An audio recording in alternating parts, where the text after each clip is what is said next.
Hello friends, welcome back to my channel. And if you're new, welcome to my channel. My name is Jackie and let's get started. For DIY number 1, I'm taking this decorative nautical rope from the Dollar Tree and it's in the cream colored, and I'm going to remove the tape off one end, actually both ends, and I'm going to completely take it apart.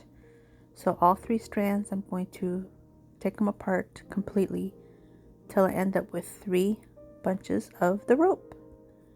So I'll set that aside. And now I'm taking one of these foam rings from the Dollar Tree. It's for a wreath. Remove the sticker. And I'm going to go in with some of this burlap ribbon from the Dollar Tree. And I'm going to take this ribbon and completely wrap this whole foam ring with it. So I'm going to add a small little dab of glue. And just a small tiny little dab will work because you don't want to melt the foam ring because it is styrofoam. And I'm using my little silicone spatula to help me not burn my fingers. So now I'm just going to wrap this whole ribbon around the whole ring. And so I'm just going to keep wrapping until I get it to this. And it pretty much takes the whole roll of ribbon. And so now I'm just going to add a small little dab of glue and hold it in place. And now I'm going to take some of this nautical rope jute from the Dollar Tree, and I'm going to open it up, and I'm just going to begin and add a little dab of glue to hold it in place, same spot where my other dab of glue is at. And I'm just going to hold it for a second because this is pretty thick. So once dry, I'm going to add one of the strands of the nautical rope that I took apart, that I separated from the rope, and I'm just going to add a little dab of glue and hold that in place side by side. And so now I'm going to just slowly take the 2 bunches of rope and just start wrapping this whole wreath with it. And right here you can see I need to cut this off. This is just too unraveled. And so, and I do add a little dab of glue to help secure it in place. And so now I'm going to proceed and start wrapping this rope. And for those of you who have been following me for a while, you know that I love using twine and rope. And so this is one of my things. I just love to twine up things and rope up things, and so I had fun doing this. I really enjoyed this. This relaxes me. So as you take both in your hand and just keep wrapping, it'll fall in place. And so look, it's looking cute. So this is one full rope of the brown rope, and then one of the strands of the nautical rope. And so I'm just going to glue that in place to secure it. And I'll continue the same process until I get it all the way around, get it all wrapped. And for this particular size wreath form, it took 2.5 of the nautical rope jute and 2.5 of the strands of the white rope. And so I just continue this until I get it done. And that's just as easy as, this is just so easy. And in my inspiration, which I'll show you in a little bit, the maker, she glued all the pieces, but I didn't find the need to do that. I didn't find the need to glue all the sections. And then that way, if in the future I want to reuse the rope, I can reuse it. So I'm just going to glue where it starts and where it ends. And the burlap ribbon will serve 2 purposes for me. It will help hold the rope in place, and it'll help conceal the green, and so if anything peeks through, you'll see brown. So that's just the way I look at it. But I'll just continue this until I get it all done. And then once I reach to the very end, I'm going to add another dab of glue just to hold it down. And look, it's looking cute. And now I'm going to go in with my lighter to burn up all the little fuzzies, because this rope jute had a lot of little fuzzies, so I wanted to clean it up a little bit. And it didn't affect the white rope at all. No effect at all on it. So it was really pretty good. So I just go around the whole thing, and now I'm ready for the florals. And so I'm going to use some of these spike, which are the blue, and these Gerber daisies, which are so pretty this year, both from the Dollar Tree. So I'm going to snip them all open or apart and do the same thing with the spike. I love the color of the spike. And so now I'm going to attempt to take one of these little picks, and kind of push it into the rope, in between the ropes. So once I get that on there, then I have a good starting base. And I'll just do the same thing. I'll just poke them through the rope, and that the rope itself will hold all these florals in place. I do end up taking two smaller florals two florals that I cut pretty short on the stem, and I ended up gluing those two in place because I wanted them to be a little bit closer. But for the most part, I just poked them through just the rope, and the rope held it in place. So now I'm going to take some more of this burlap ribbon, and I'm just going to create a quick little bow just by folding it 3 times and then adding a little bit of glue to hold it in place. And I'll use 2 of the Dollar Tree clamps to help hold it down so I don't burn my fingers. In the meantime, I'll create the little tail for the bow. So I'm just going to fold the end and dovetail it, and I'll do the same to both sides. Kind of wish the piece of ribbon was longer, but this is all I had left. So I'm going to cinch the center, take my 2 pieces and put them together, and I'm going to tie them together with the little piece of zip tie that I had left over from one of the ropes. And once my bow is assembled and all nice and tight with my little zip tie, I'm going to just simply fluff up the bow till I get it how I want it. And then just to give it a little added touch, I'm going to take a small little piece of the white rope, and I'm going to conceal the zip tie with it, and I'll glue that in place. And then once I'm done with that, all I have to do is glue it down to my wreath, and that is it. I'm done. And my inspiration piece was by the Rusted Willow, which I think was beautiful. And here's mine. So what do you guys think?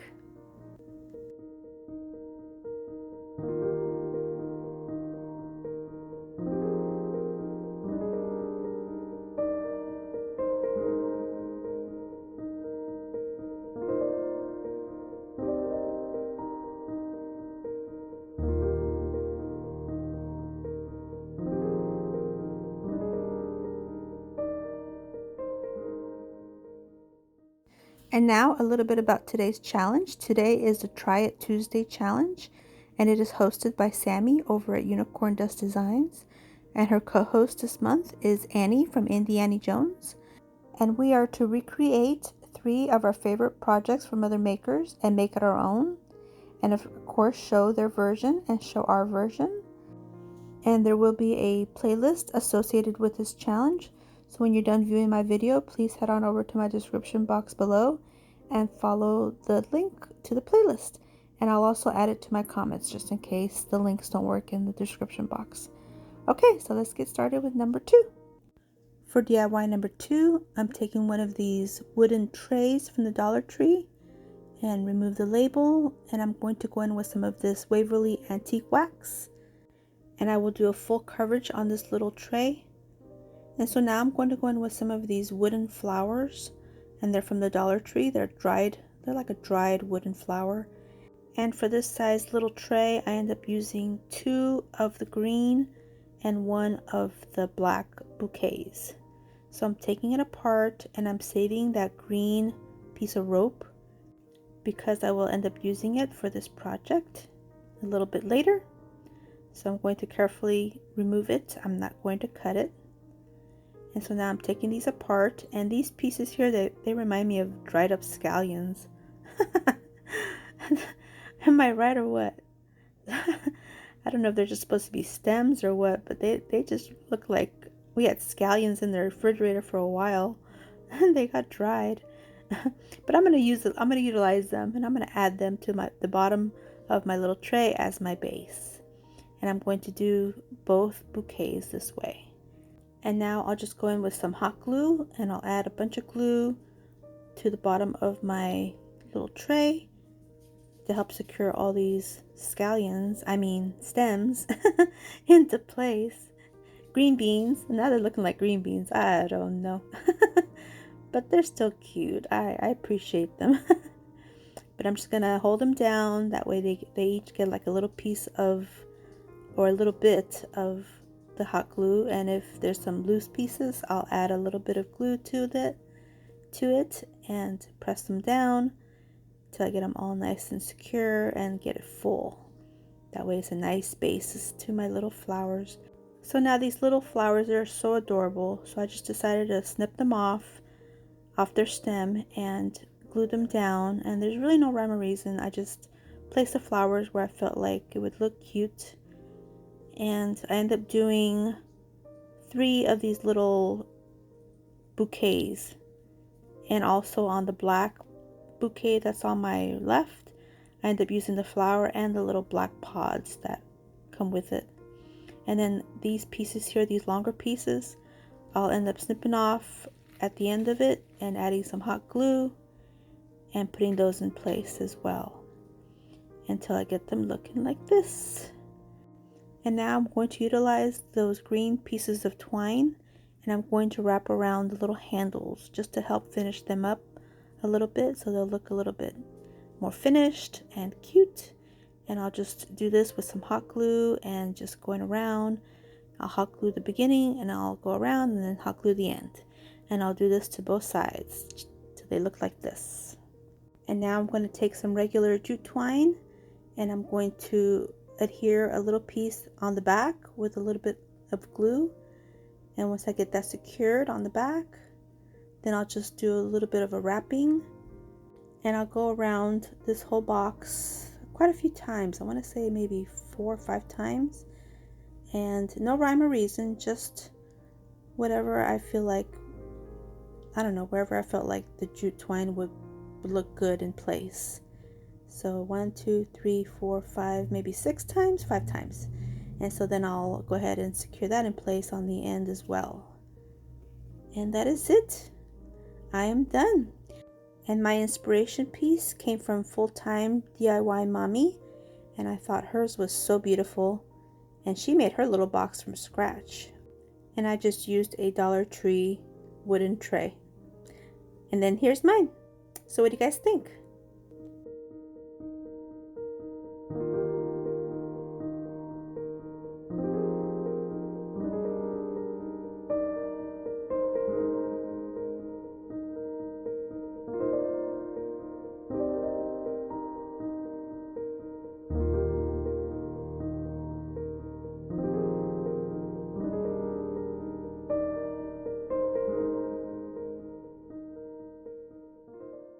For DIY number 3 and my last DIY of the day, I'm taking one of these packs of index dividers from the Dollar Tree, and these particular ones have a little pocket, so I had to remove the seam, and I also removed the pocket.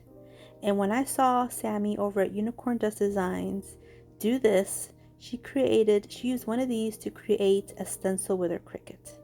So I thought, oh my goodness, I have to try this. So I cut it down and placed it on my mat. I went into the Cricut design space and chose a file that's on there, and I just let it go, and I cut it. And I wasn't sure what setting to put it on because I have a Explorer Air 2, but I placed it on window clean, and let me tell you, it cut perfectly. I mean perfectly. And I was just so amazed. And so here it is, all done. It's hard to see, but you can see it.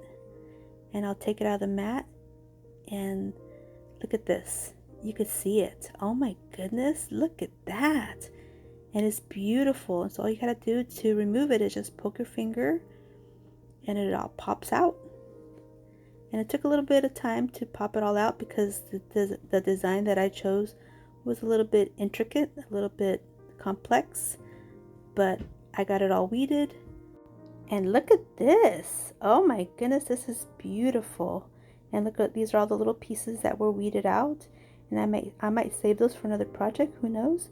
So I cut off the excess of this stencil. And now I'm going to proceed to use it. Of course, it's gorgeous. Beautiful wreath. Beautiful, beautiful.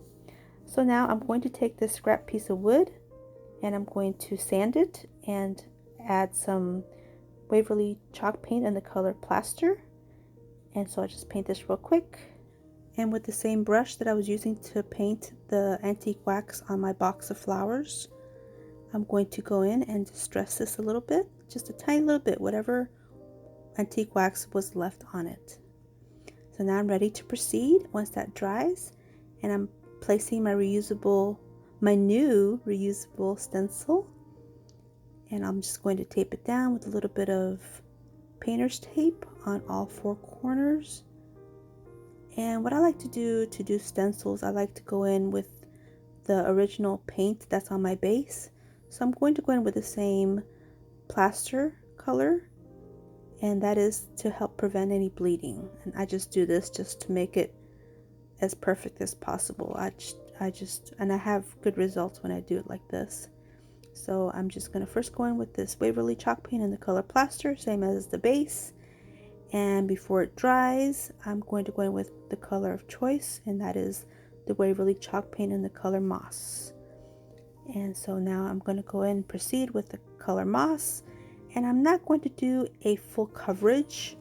I'm going to paint it, but I'm going to allow the two paints to kind of blend to help give it that blended look. And you'll see what I'm talking about right now. So now I'm done, and before the paint dries, and you know chalk paint dries quickly, it's time to remove the stencil. And look at this. Voila! Oh my goodness, this is so beautiful. Look at the color combinations on there and no bleeding. Perfect. Okay, so now I'm going to set this aside so it'll dry completely. In the meantime, I cut out a circle that fits inside the little wreath form of my reusable stencil. And I'm going to use these rub-on transfers from the Dollar Tree. And I'm using this little cutout circle to kind of figure out what I want to use. How many of these little words I want to use. And so once I figure that out, I make a quick circle on the plastic of the rub-on transfers. And I'll carefully cut out the circle, but not cutting any words that are in the way. So my circle's looking a little choppy, but it's okay, we will fix that. So now I'm taking the rub-on transfers and I'm going to place them where I feel like I want them. And using my little scraper tool from the Dollar Tree, I'm just going to scrape, scrape, scrape. And if you've ever used these rub-on transfers, you know you have to scrape a lot. You have to scrape a lot. And so just go slowly to remove the plastic. And if any of the paint or ink is coming up, any of the transfers coming up, just go back and scrape a little bit here and there until you get it all completely transferred onto your wood or surface. And so now here I'm just removing the plastic, and there's a tiny little piece that didn't work, so I had to go back and rub that. And look at that. So now I'm taking these other little words that I cut out, and I'm just going to fill in my little circle as best I can. It's not going to be perfect, but it'll be filled in a little bit better than the way it was. And I'm not cutting off any of the words that were in the way. So I'll place some vertical, place some horizontal, and I'll just keep adding until I'm happy with it. And till I have them, for the majority, all full and placed. And here it is. Look how cute. So here's my inspiration piece from Sammy at Unicorn Dust Designs. This is from her video. And this is mine. That's my stencil. And there's my piece. So what do you guys think? And I'd like to take a moment to thank Sammy over at Unicorn Dust Designs for hosting this Try It Tuesday challenge, and Annie over at Indiana Jones for co-hosting. And please make sure to go to my description box below and follow the playlist link. You can watch what the other participants decided to create or recreate from the other makers. So if you enjoyed this video, please give me a thumbs up. I'd really appreciate it. And don't forget to subscribe if you haven't yet. And until my next video, stay healthy, safe, and strong, and have a great, great day. Bye-bye.